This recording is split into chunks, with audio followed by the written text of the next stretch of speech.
Yo, what's going on, everybody? Hope you're all having a fantastic day today. Now today, yes, we're going to be taking it back once again to War at Warsaw using the M1A1 rifle, and we're actually playing on Cliffside. A little switch up, you know, we don't usually see this map, and we actually don't really see too many other rifles being used in this game on this channel, personally at least. Usually I stick to guns like the Tommy gun, MP40, you know, the type. SMGs are usually my vibe in this game compared to the rifles, but I wanted to switch it up. We got the M1A1, a very underrated rifle, absolutely slaps every single person in this lobby, and like I said, Cliffside we're playing on. It's a decent map, much better than what we have, you know, today, of course, but back in the day, it was average, I would say. It was average at most, but still an absolutely amazing experience, 10 times better than any modern day experience you can get out of Call of Duty. I think you guys will enjoy this gameplay. But today's video is going to be an absolute banger. I have tons of awesome information that I'm going to be talking to you guys about, and a lot of different topics that we're going to be discussing as well in this video.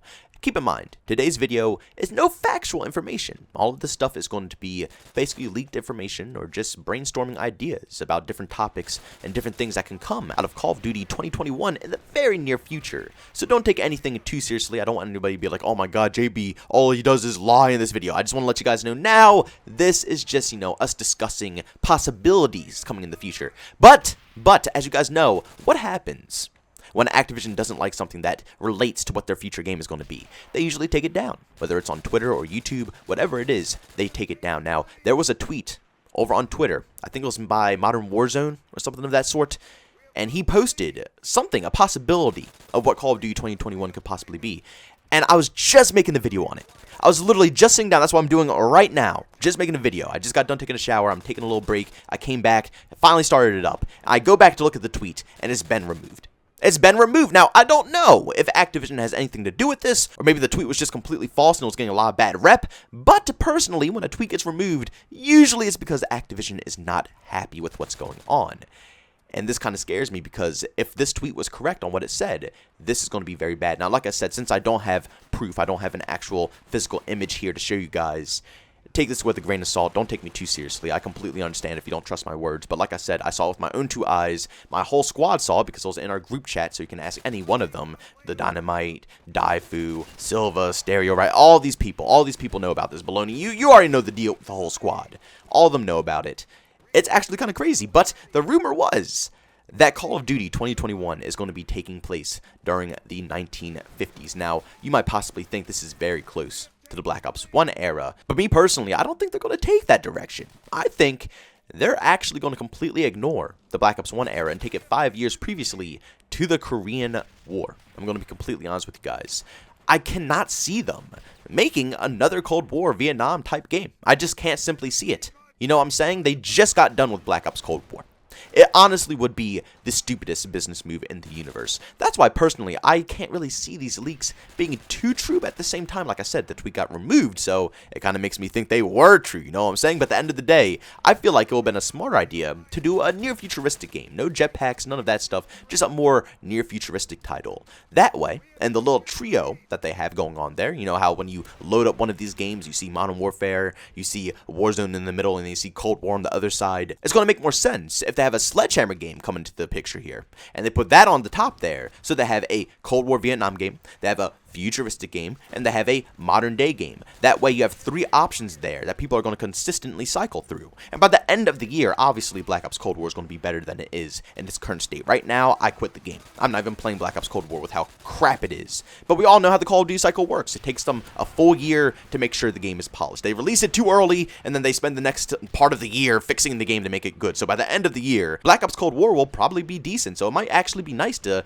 have a Cold War game, a modern day game, both with tons of content by the end of the year and stuff like that. And then next up, futuristic game. It makes a little bit more sense to me. But if they do take the Korean twist, I could see what they're going to try to do here. They're trying to be different, make something new. They're taking almost the same path. Like I said, if this is true, they're taking almost the same path that EA Dice did when they pulled a World War I shooter. Nobody thought EA Dice was going to do that. You know, that's honestly, in my personal opinion, it was a stupid idea. If I was a businessman, that's the last type of game I would want to make for a more fast-paced arcadey shooter. Even though Battlefield isn't that arcadey, it's not a milsim shooter. And World War I was practically trench warfare. What could you possibly do with that? But Battlefield 1 was phenomenal. They went out of the boundaries and made something fantastic, amazing. And I can see the same thing if they do the Korean War.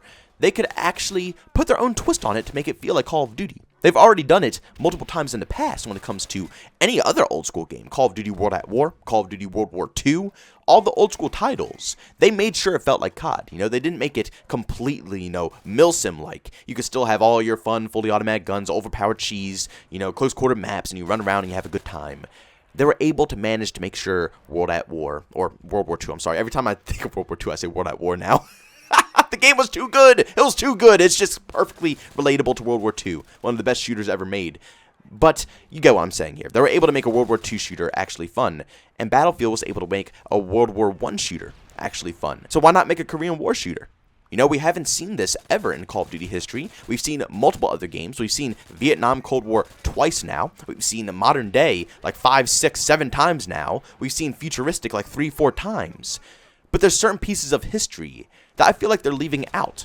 Now, the problem that I see with this, if they do make a game based in the Korean War, will there be enough content? I mean, yes, it was a war. You know, this is a real deal. This isn't anything to joke around with. But at the same time, could you actually make a game off of the Korean War and sell that? You know, the Vietnam War everybody knows about. You know, that's something that the whole world will have something sunken into their heads about. World War II, the whole world knows about that. That's a massive war. You know, even modern day games, you can relate to those type of wars because that's what we're in nowadays. But the Korean War, I feel like the mass majority of the population barely even knows about this war, let alone knows the history of this war, which will decrease the fun factor for a lot of them because they don't even know what it's about. The best thing I could possibly see for this is if Sledgehammer Games is making a DLC portion for Black Ops Cold War. I could see them selling this off. Other than that, I don't know how they're going to pull a game that's made in the 1950s. You know what I'm saying? Either they're going to make a completely different game that's going to be Vietnam-based, which would completely flop because we just got Black Ops Cold War, which is the same exact thing, besides the fact that it has a little more Cold War implemented into Black Ops Cold War. But regardless, I can't see them making another Cold War game. So the only other option is basically either, like I said, Cold War, which was already done in Black Ops Cold War and Black Ops 1 again, or the Korean War. That's the only other thing that I can think of that's in the 1950s.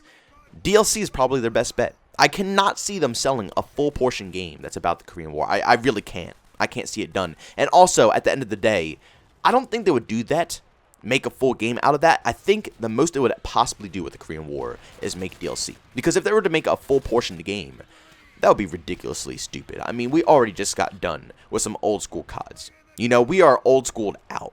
I think the majority of the fan base is more wanting a modern experience or futuristic experience. You know what I'm saying? Old school games are fun and all, but at the end of the day, there's still things that they had to keep historically correct that really holds back on the fun factor of a game like that. No, Modern Warfare, you can go wild. You can do whatever you want. You can use all the modern day gadgets, and you can use modern day gadgets that aren't even, you know, made or officially out yet. You know, just ideas of things that are being, you know, designed in real world. They could put that into a game. You know, it doesn't matter. Nobody cares.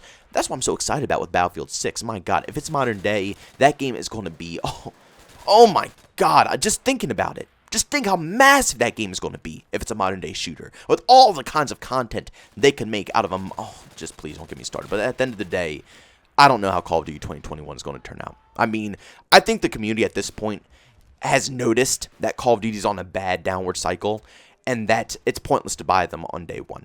And I'm going to do the same thing. I'm going to get Call of Duty 2021. I'm going to let you guys know. I'm going to tell you guys if it's buggy or not. But I'm 99.9% positive that Call of Duty 2021 is going to be a buggy, glitchy mess. And it's going to go through the same thing as Cold War and the same thing as Modern Warfare, where it's going to take a full year to make it a complete game. And by the end of that year, yeah, it's going to be playable.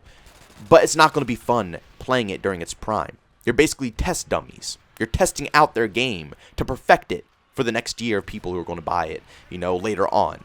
It's ridiculous. The community should not be treated like that, and I think people are slowly catching on to that. So I think people are going to know, obviously, that Call of Duty 2021 is going to be a massive flop. Well, let me take that back. Not a massive flop, because obviously it's going to make tons of money, but for the core community, it's not going to be what Call of Duty should be. I guarantee you they're going to still focus on BR. They're going to make sure that the 6v6 experience is catered around BR, and it's going to ruin the whole game from the core up. But what do you guys think? Do you think they're going to go with Korean War? Do you think they're going to go with futuristic? I mean, all your opinions are completely valid on this channel. Like I said, I just can't see it.